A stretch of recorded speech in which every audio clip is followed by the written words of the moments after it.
Hi, this is Lee Garrett and welcome to another edition of Screencasts Online. Last year we released some videos that covered some hidden tips on how to get the best out of Microsoft Word and Microsoft Excel, and the intention was to close that trilogy off with a similar video on Microsoft Outlook. However, at the time, the Mac app for Outlook was undergoing a heavy redesign to make it fall in line with their other Office 365 applications.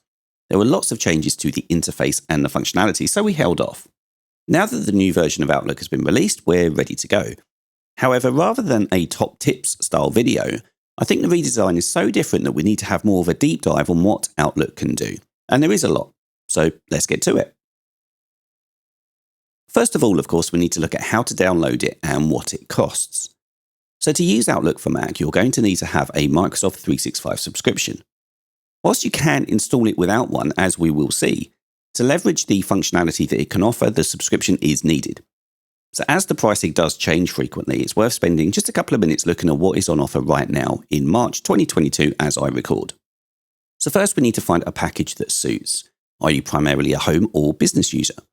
Well, we're here on the For Home section and we can see that on the right here, Microsoft 365 Family is just under £80 per year and gives you all of the desktop applications highlighted here on the left and covers up to 6 people. And this is actually the package that I have because I really need to ensure that my family all have access to 365 for their schoolwork now that so much more is being done at home. If you don't need it for the family, you can have a one-person license for just under £60 here. And both of these can be paid for on a monthly basis. However, that does of course work out to be a little bit more expensive because you pay for 2 months more over what you would pay if you bought it annually. On this page, you can scroll down and look at comparisons to see exactly what you get with each package. Please note that on the far right, there is a one-time purchase that you can buy of Office Home and Student 2021 for £120. It will not have the features of the premium version of Office apps that do come with the subscription model, however. Okay, back up to the top, and you may be a business user that wants to purchase a 365 subscription. And if so, there are 4 options here. So 365 Business Basic. This doesn't give you the desktop applications, just the web version of the apps. And this is very much like the Google Apps Suite. And I actually have this for my business as I like my email being hosted by Microsoft rather than Google. That's just my preference. So I actually have 2 365 accounts, one for home and one for family, but that works for me. Then to the right is Microsoft Apps for Business, which gives you the desktop version of the Microsoft apps. You can install these on up to 5 machines, as well as having OneDrive storage and more. There is no email or calendar hosting with this though. That's on the next offering here to the right, and then on the far right we have the 365 Business Premium option. So that's the pricing. How about installation? Well, once you've created your subscription, you're going to receive information on how to log into your 365 account. And I'm actually going to do that for my home account on this tab here. I'll click Sign In. And I'm taken to my home here in Microsoft 365. Now, whilst this isn't a 365 video, I'm not going to go through everything obviously that's here. I just need to show you how to get Outlook onto your machine. So I'm going to click Install Office here, where I'm prompted to allow downloads from office.com. I'll just cancel this though, because I've already installed Office with this method. You can also install Outlook directly from the App Store as a standalone application if you don't want to have the whole Microsoft suite on there. So I'll just close Safari here.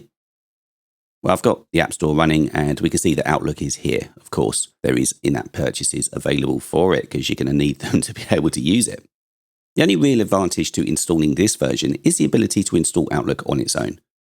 Whilst you get notifications to update the app via the App Store, when you install via office.com, there is an auto updater that also installed, and this will notify you of any updates that are available for all of the Office applications and it will keep them up to date.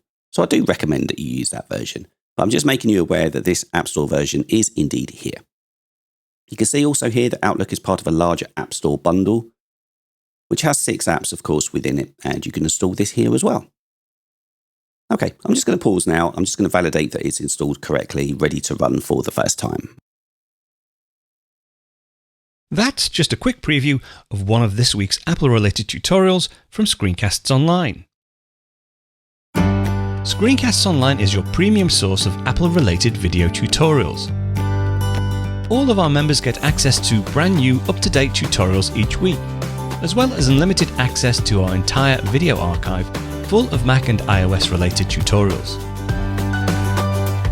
You can stream and download all of our videos on your Mac, iPad and iPhone, and even your Apple TV using the members-only Screencasts Online Apple TV app. Membership also includes a complimentary subscription to the digital Screencasts Online monthly magazine, published each month and packed with videos, articles, reviews, as well as hints and tips covering all aspects of the Mac, iPad, iPhone, and all of the other fantastic Apple products. So, if you're ready to start getting the most out of your Apple devices, visit screencastsonline.com today and become a Screencasts Online member.